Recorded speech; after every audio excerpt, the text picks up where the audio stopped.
Praise lord, హల్లెలూయా. దేవుని నామానికి స్తోత్రాలు. మీ అందరికీ నా వందనాలు తెలియజేస్తున్నాను.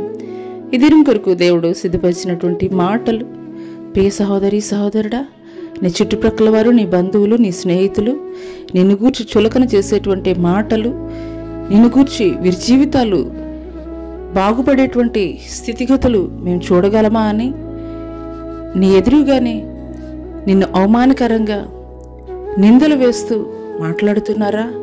వారి మాటలను బట్టి నీవు కూడా కృంగిపోయేటువంటి స్థితిలో నీవు ఉంటున్నావా? అయితే ఈ మాటలు దేవుడు నీ కొరికే మాట్లాడుతున్నారు.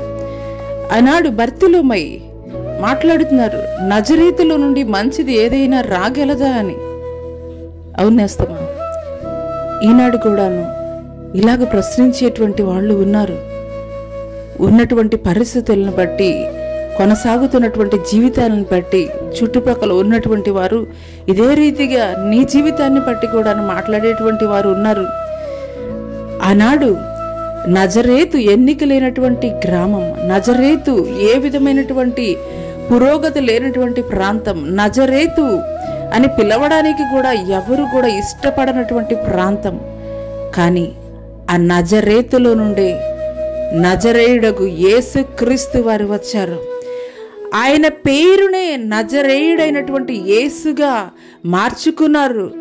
ఎన్నిక లేనటువంటి, ఏ విధమైనటువంటి ఖ్యాతి లేనటువంటి ఆ యొక్క గ్రామం, యేసుక్రీస్తు వారు ఆ ప్రాంతం నుండి, ఆ గ్రామం నుండి రావడం ద్వారా ఆ యొక్క నజరేతు పట్టణం ఈనాడు ఖ్యాతికెక్కింది. అనేకులు ప్రపంచం నలుమూలల నుండి కూడాను యేసుక్రీస్తు వారు సంచరించినటువంటి ఆ యొక్క నజరేతు పట్టణాన్ని చూడడానికి, సందర్శించడానికి అనేక లక్షల మంది ఆ యొక్క ప్రాంతాన్ని సందర్శిస్తూ ఉన్నారు.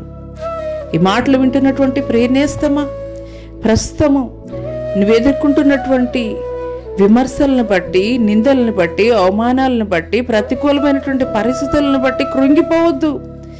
నువ్వెప్పుడైతే పరిపూర్ణమైనటువంటి విశ్వాసం, నమ్మకము దేవుడి పట్ల నీవు కలిగి ఉంటావో, దేవుడు నాకు మరి నిశ్చయముగా మంచి పరిస్థితుల్ని దేవుడు నాకు దయచేస్తాడని నీవు ఎప్పుడైతే విశ్వసిస్తావో, పరిపూర్ణమైనటువంటి నమ్మకాన్ని ఆయన మీద కలిగి ఉంటావో, ఆనాడు నజరేతు పట్టణానికి కలిగినటువంటి ఖ్యాతిని దేవుడు ఈ యొక్క ఉదయకాల సమయంలో నువ్వు ప్రార్థిస్తుండగానే దేవుణ్ణి, నువ్వు అడుగుతుండగానే దేవుడు నీ జీవితంలో కూడా దేవుడు కార్యం జరిగించబోతున్నాడు.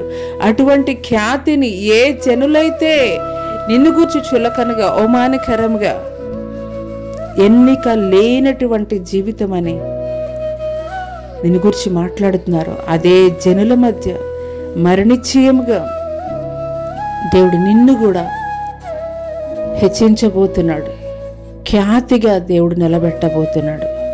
అటి కృప దేవుడు నీకు దయచేయనుగాక. ఆమెన్.